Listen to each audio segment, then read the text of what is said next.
Welcome to Structural MD Podcast, episode 003. I'm your host, James Hilligus.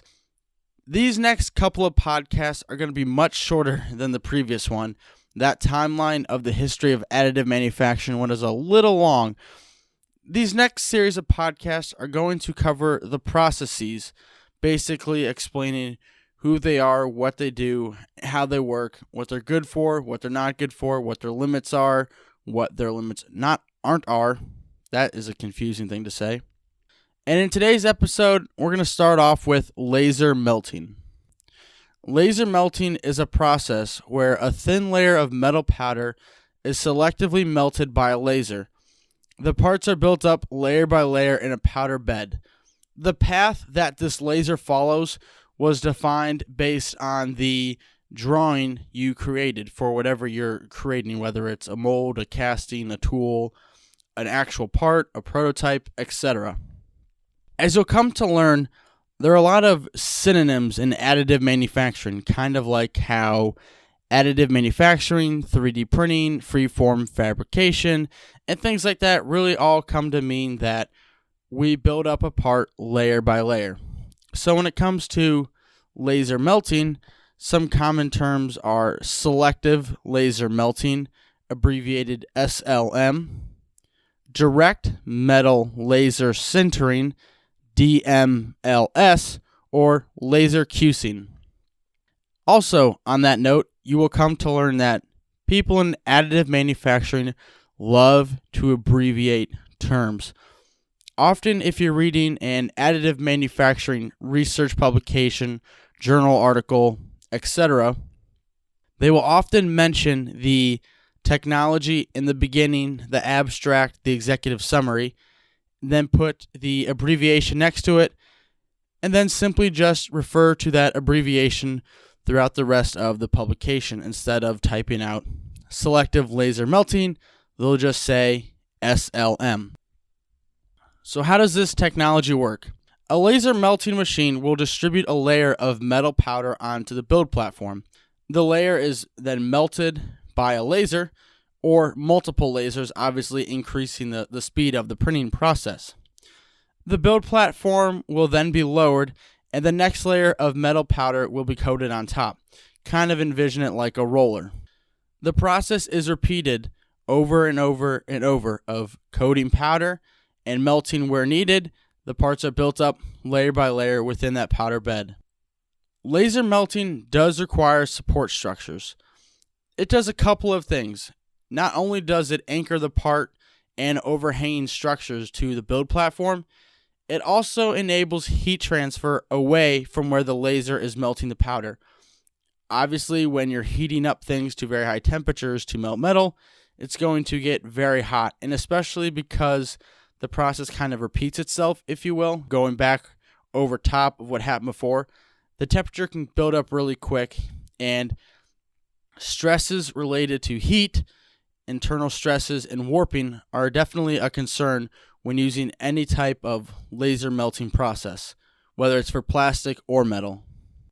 In addition, a build envelope can also be filled by several parts being built in parallel, so long as they are attached to the build platform. One way to envision this is kind of like filling the dishwasher. You try and fit in as much as you can, take advantage of the soap and the water that you're using to clean as many dishes as possible. So instead of printing one part, if you can print 2 or 3 parts and make your printer more efficient, you'll get more bang for your buck instead of having to take 30 hours to print 3 separate parts. If there is by some way that you can fit those 3 parts within one print and it only takes 10 hours, you're most likely going to choose that option. I've attached some videos in the show notes at structural-md.com/P003. What you'll come to find out is it's extremely challenging to explain a very visual, rich process in verbal words through this microphone and your ears. I highly encourage you to check out the videos. They're not that long. I already scoped them out for you so you don't have to search them. But if you want to find more, there's always related videos that come up, or you can always type in selective laser melting, SLM, etc. into Google and see what comes back. Laser melting can handle metal and both plastic. Now, obviously, metal and plastic being the material class, then like within the material group, for example, so when you say metal, it can handle aluminum, cobalt, chromium alloys, stainless steel, gold, etc., and so forth. There will also be a table on the same website on the show notes that has all of the possible material groups listed for your reference. So what are some potential applications of this technology? Well, it's been used to print prototypes, both for form, fit, and functional testing. Obviously, the turnaround time is much quicker when you're able to simply tweak a couple lines in your drawing file when you realize something doesn't fit right, than going back and having to create a new mold or mill an entirely new part. You can simply tweak a couple lines and reprint it. It's also been used to print support parts, small series parts, and tools for injection molding. As most of you probably know, life comes with both pros and cons, advantages and disadvantages. 3D printing in any process is no different. Some things it's fantastic for, and other things, it's not that great. When it comes to laser melting, it can manufacture parts in standard metals with high density, above the 99th percentile, which can be further processed like any typical welded part. They also exhibit great mechanical properties when compared to their traditional production technologies or counterparts.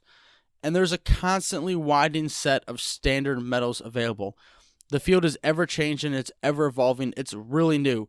Similar to how the technology industry, if you will, has blown up since '95 and the first creation of the internet, 3D printing is pretty much along the same path, really exploding over the last 5 years with a lot of new companies get involved in new businesses, new parts being created almost every day.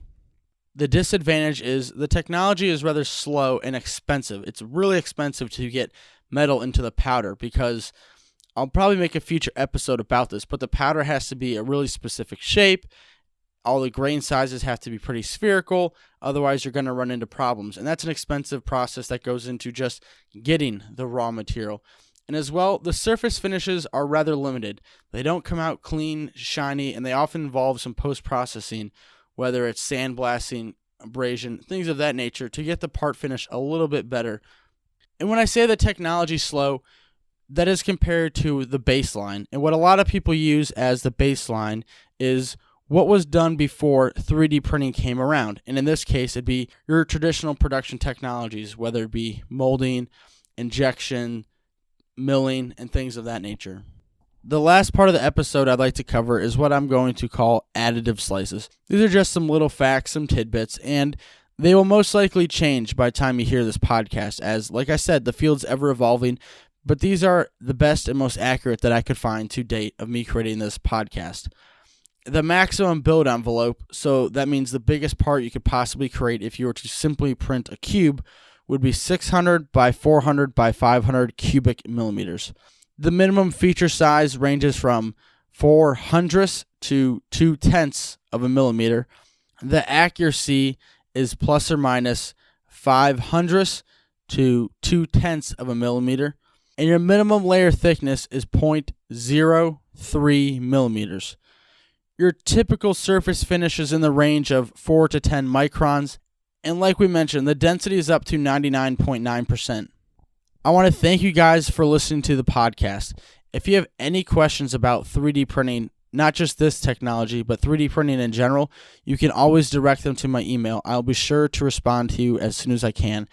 If I don't know the answer, I will find the answer for you from my network of people that I know that are heavily involved in the industry. If you would like me to come speak to your organization just about what 3D printing is and to really bring awareness to the technology, I know there's a lot of kind of confusion and misconception around this field that it's simply a draw and print process when there's a little bit that goes on after that. It's not quite on that level yet, and perhaps maybe someday it will be. But nonetheless, if you'd like me to come speak to your organization, your professional society about a specific technology, or just about 3D printing in general, I am more than happy to do so. You can always reach me at my email address, which is in the show notes at structural-md.com/P003.